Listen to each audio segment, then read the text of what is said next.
full effect, and we have some guests down here. We have D here with us, and we was just talking about the new edition biopic, and it was so amazing to me. Did you like it?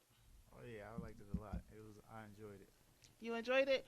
What was like the most interesting part about the movie when you was watching it? To me, Bobby Brown was acting crazy as hell, like in the whole movie.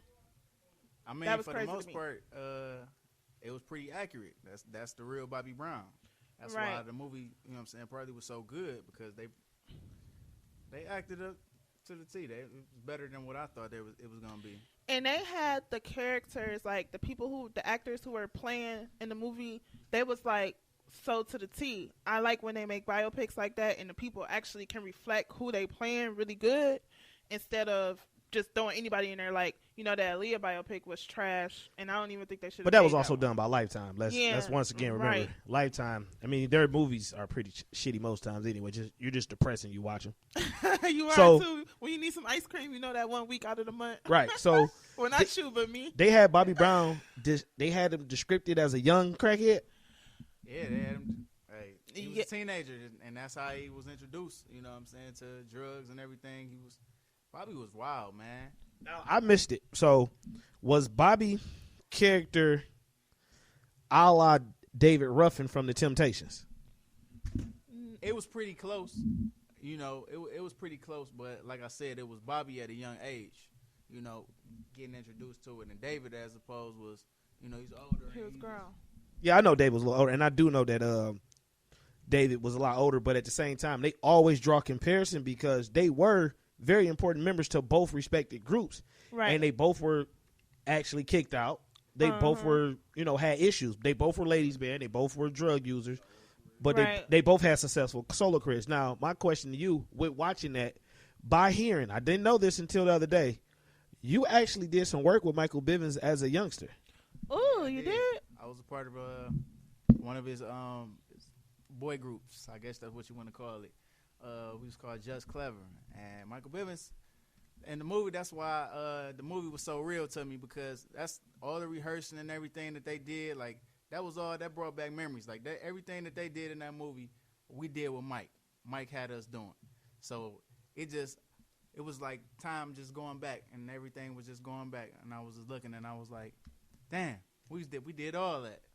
See, I be playing the game, but I listen to everything. I was in the basement and heard that. I hear everything. Listen.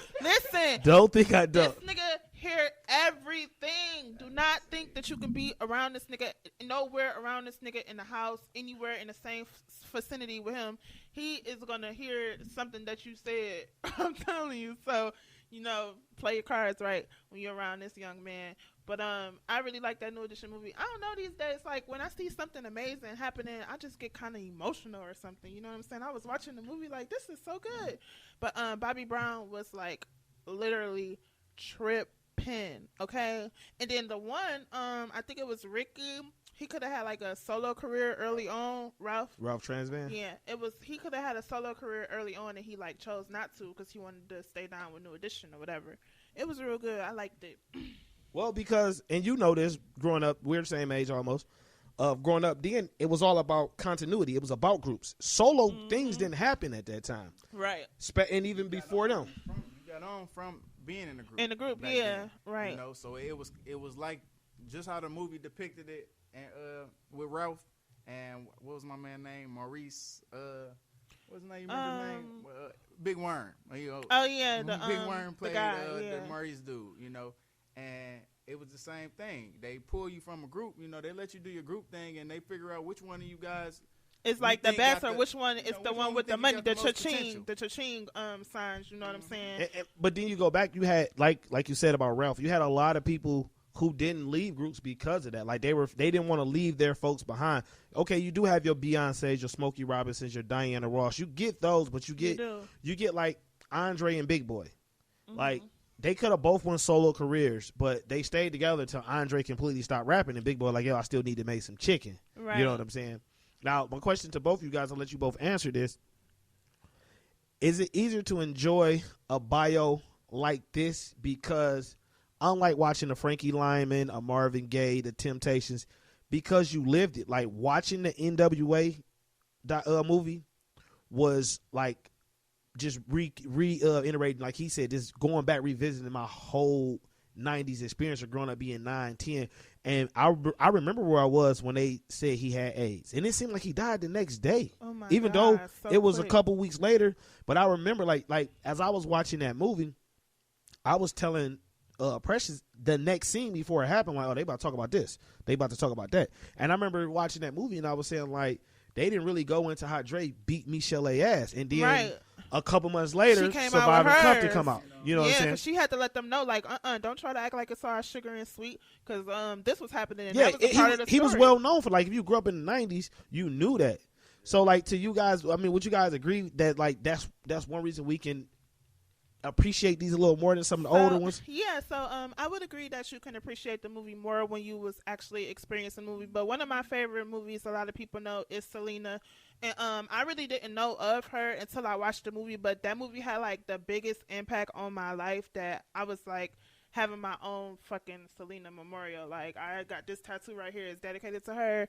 Like, I love her like crazy. And I think if the movie is really good and it can really tell the story of the artist, you know what I'm saying, that's just what it is. When the movie is trash, you be like, what the fuck? Why they do that? Well, you know, like, I didn't mean to cut Go you ahead. off. Go ahead.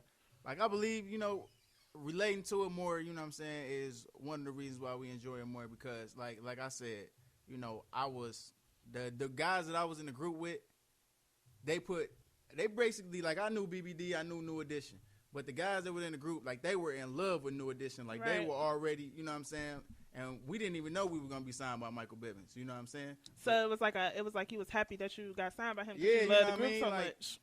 Everything we did was New Edition. I was all any heartbreak, everything. Just listening to Home, you know what I'm saying, the Home album, everything, man.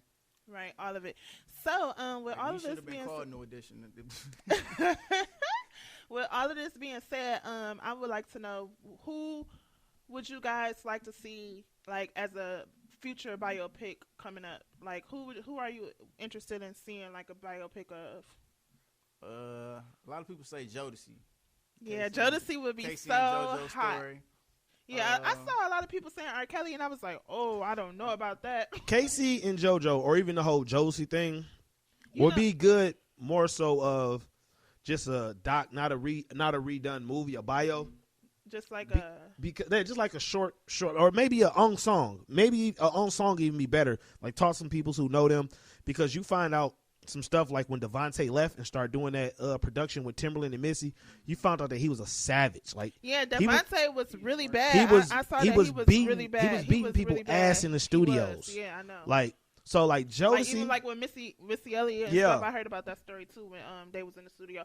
I personally really want to see. I can't wait till Tupac come out, of course. But I know. Tupac come out. You're right. The I mean, when Tupac comes, just if you a 90, you're an 80s baby but raised in 90, you remember in September when he died. Like, you remember going, like, no disrespect to anybody who's listening who's a Biggie fan, but you remember going to school after Pac died and it was like silence. It was like a black cloud, and I was super young. People were but I like, still was affected Pac is by dead. it. They were saying, and no lie, and I'm gonna swing the mic back to Derek. When Biggie died, you heard a lot of people say that's what he get, like, because of that beef had so much tension. And don't get me wrong, Detroit is really an East Coast state. Well, Michigan's East Coast state. Detroit is in the state of Michigan, but we're so west. But at that time, we were so West Coast influenced. And if you stayed on the west side of Detroit, even more you was West Coast influenced.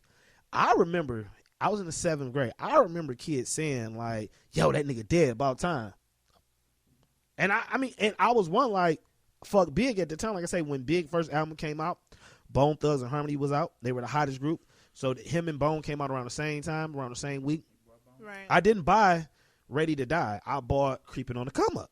Right. You know what I'm saying? Like, Biggie's first album got appreciated later to me. Now, when Life After Death dropped, that dropped right after he died. I had that immediately.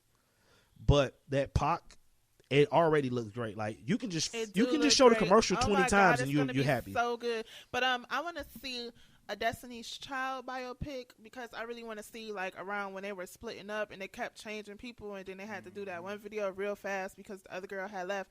I think that would be good.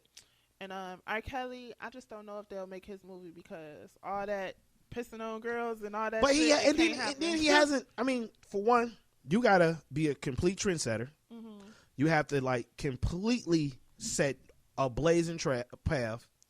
R. Kelly, outside of 12 Play and maybe another great album, and the pissing on the girl, because the Aaliyah. They don't call him the king of R&B for nothing.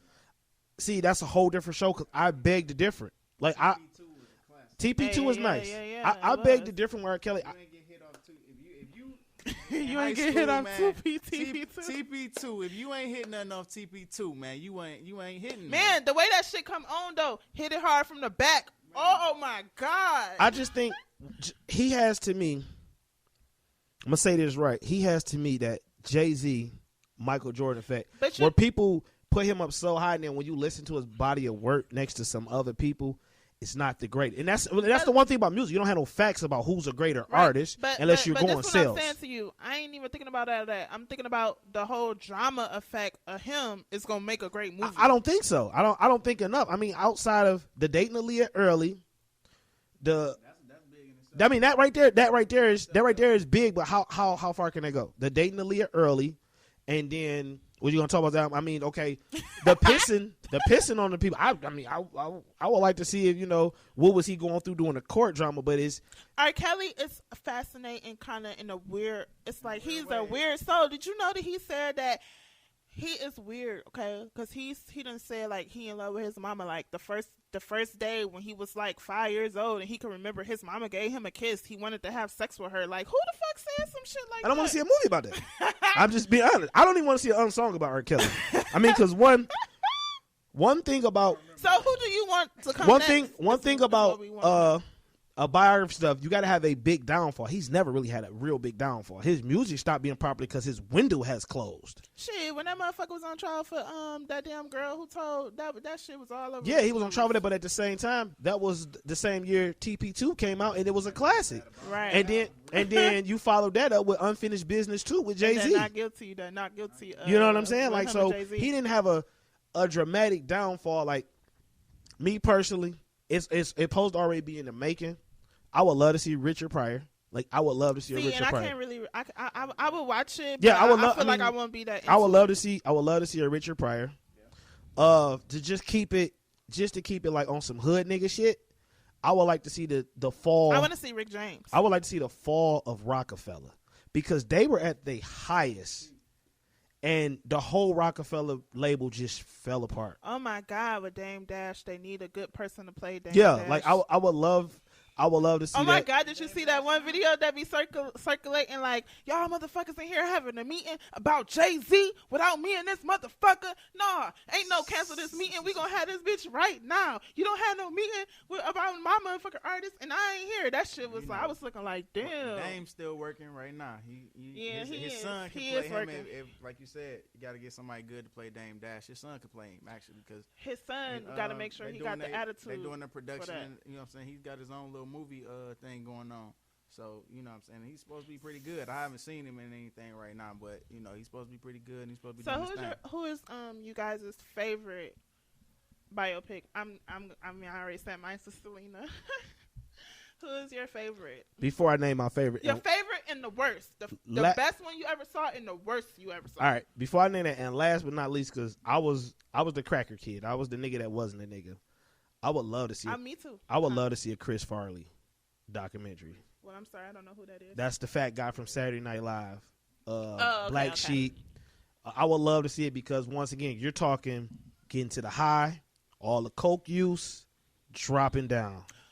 What about what's his name that had died because he what was the man that played in Mrs. Doubtfire and stuff like that? Robin Williams. Did he die from overdose? No, that nigga killed himself. Right, he killed himself. He hung himself. He put a rope and said, "I'm done." But he was taking a lot of drugs. Yeah, too. I mean that's most of them. He did a rope and he was done. And then of course we all know, within the next 10 years we will have a Michael Jackson one.